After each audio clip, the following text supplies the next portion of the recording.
Hello বন্ধুরা, তো আজকে আমরা দেখব বৃত্ত সংক্রান্ত চাকরির পরীক্ষার জন্য কিছু গুরুত্বপূর্ণ অঙ্ক। তো চলো দেখা যাক আমাদের প্রথম অঙ্ক কি আছে। একটি চাকার ব্যাস 56 মিটার, 52.8 কিলোমিটার পথ অতিক্রম করতে চাকাটি কত পাক ঘুরবে? আচ্ছা, তো দেখো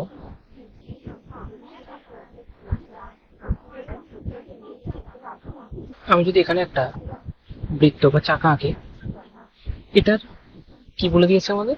ব্যাস। তাহলে এই ব্যাসটা কত? ব্যাসটা বলছে 56 মিটার, তাই তো? তাহলে একটা জিনিস লক্ষ্য করো, বলছি 52.8 কিলোমিটার রাস্তা অতিক্রম করতে চাকাটি কত পাক ঘুরবে। আচ্ছা, এই যে চাকাটা এক পাক অতিক্রম করলো মানে কি চাকাটা বৃত্তের পরিধিটাই অতিক্রম করলো না? তাহলে এখান থেকে যদি আমরা পরিধি বার করি,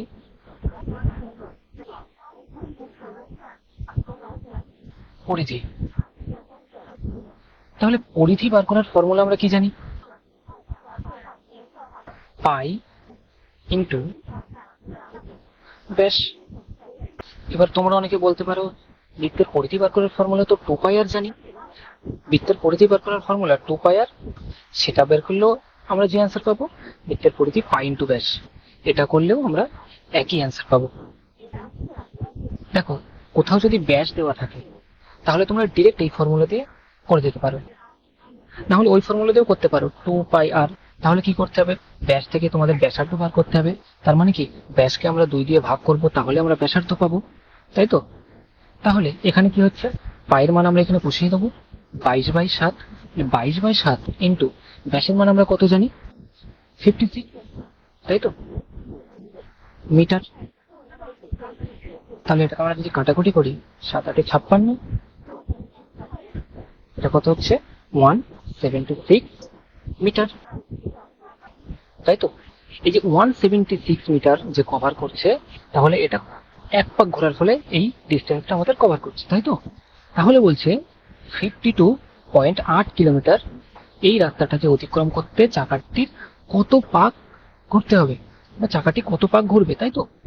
তাহলে প্রথমে আমরা একটা কাজ করি, 52.8 কিলোমিটারে আছে, তাহলে এটাকে আমরা মিটারে আগে প্রকাশ করে নিই। তাহলে এটাকে যদি আমরা মিটারে প্রকাশ করতে চাই তাহলে কি করতে হবে?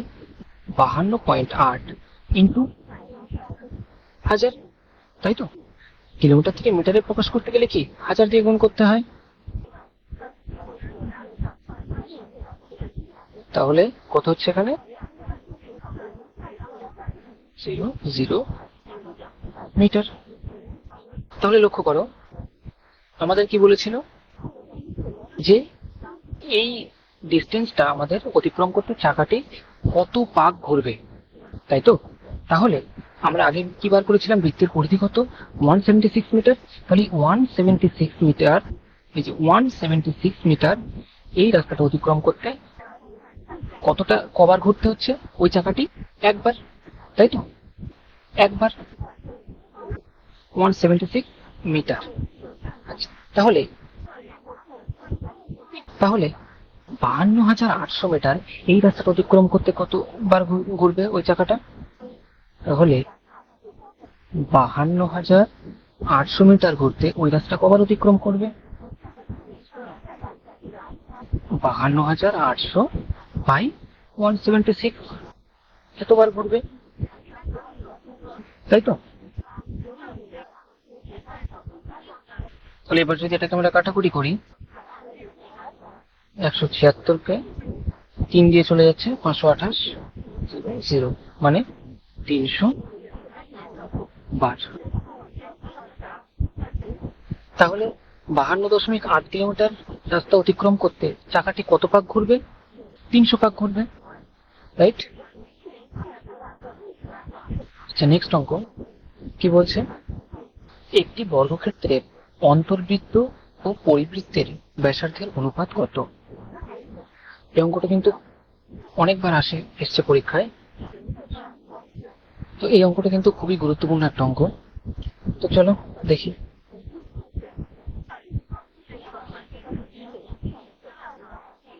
একটি বর্গক্ষেত্র, তাই তো?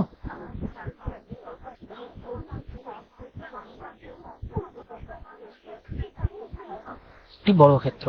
কি বলছে? এর অন্তর্বৃত্ত আর পরিবৃত্তের ব্যাসার্ধ কত? অন্তর্বৃত্ত তার মানে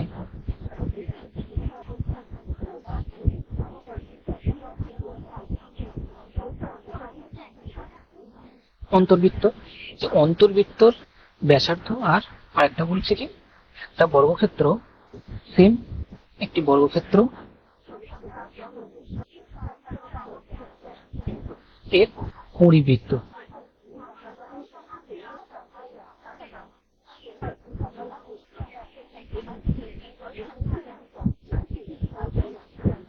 পরিবৃত্ত, এই যে দুটো বৃত্ত, এই দুটো বৃত্তের আমাদের ব্যাসার্ধের অনুপাত, এটা কি?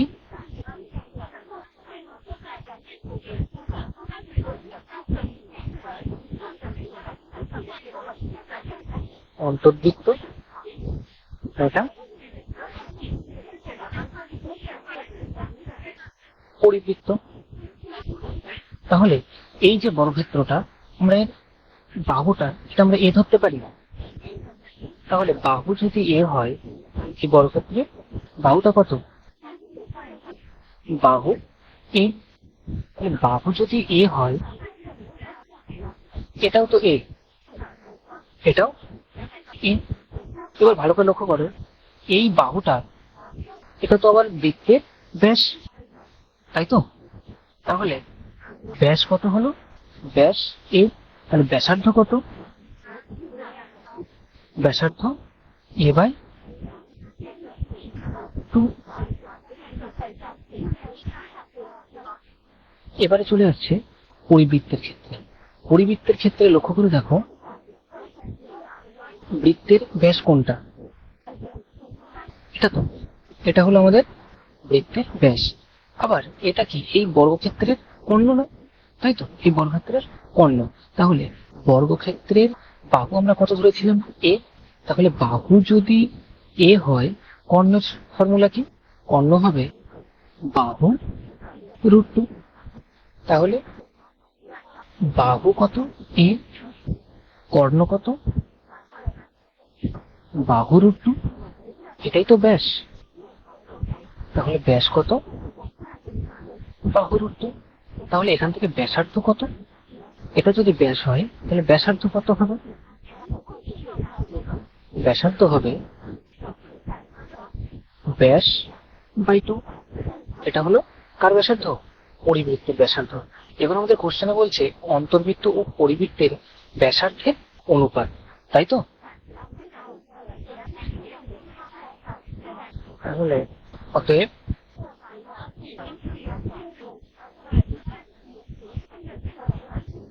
ব্যাসার্ধের অনুপাত, অনুপাত কত? a by 2 is to a √2 by 2। নিচে এখানেও 2 আছে, 2 আছে, এটা কেটে গেল। উপরে a আছে, আচ্ছা 2 এখান থেকে কেটে গেল, a কেটে গেল। তাহলে এখানে পড়ে থাকছে কি? 1। আর এখানে থাকলো কি? √2। তাহলে ব্যাসার্ধের অনুপাত কত হলো? 1:√2। তো আজ এই পর্যন্তই, দেখা হবে পরের ভিডিওতে আরো কিছু নতুন নতুন ম্যাথসের প্রবলেম নিয়ে। তো চলো, দেখা হচ্ছে পরের ভিডিওতে।